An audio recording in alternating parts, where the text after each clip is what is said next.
Hello everyone, I'm hoping to show you today how to use Desmos. It's going to be a useful tool for our time away from school, but it will also be useful when we get back.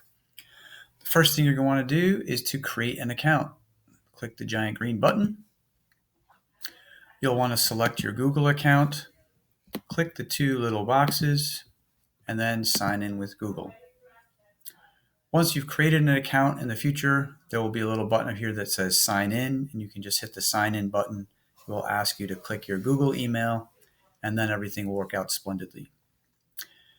I'm going to be going pretty fast in this video, so feel free to replay it to get the information you need. In the upper left corner, you can add items. Hit the plus sign.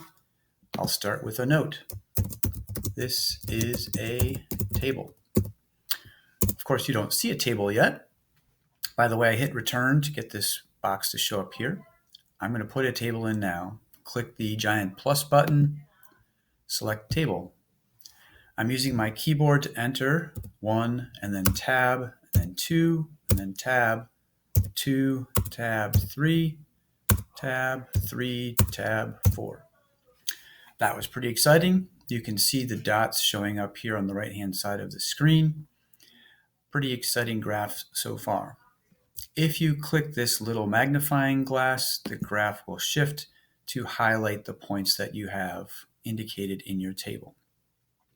If I click below the table, I might want to enter in an equation, y equals 3x. You can see that my line does not match the data from my table. So perhaps I'll adjust my line to try to make the two things match up. So my line still doesn't match, but I hope you see that this new dot is in line with the others. So now I adjust this coefficient, and my line matches the data from the table exactly. So I know this equation describes all the data in the table. I might want to highlight one of the points in particular. Again, I can click right below the equation, type in coordinates of a point, and you can see that I've got this nice new point at 1, 2 highlighted. If I get this little guy out of the way here, you can see that I can click label, and I might want to add pieces to my graph such as this is a red dot. That is, of course, very helpful and the kind of thing that mathematicians like to say all the time.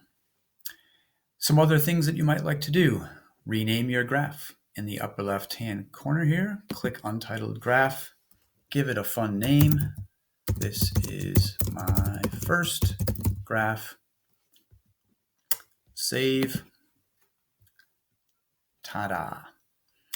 Some other things I might want to do. Here in the graph settings, click on the little wrench. Click here next to the x-axis for add a label. Maybe this will be time in minutes. Let me move myself out of the way here. Click the next little label. Maybe this is donuts. You can see that the word donuts has showed up on the y-axis.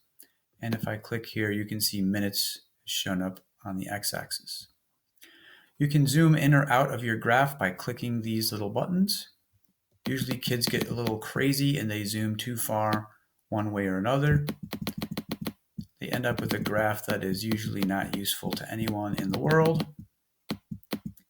And when you get screwed up like this, you can just hit the home button, which will be helpful, or you can go back to the other side of the screen, hit the zoom fit button underneath your table, and get things back to a great place. Thanks for watching.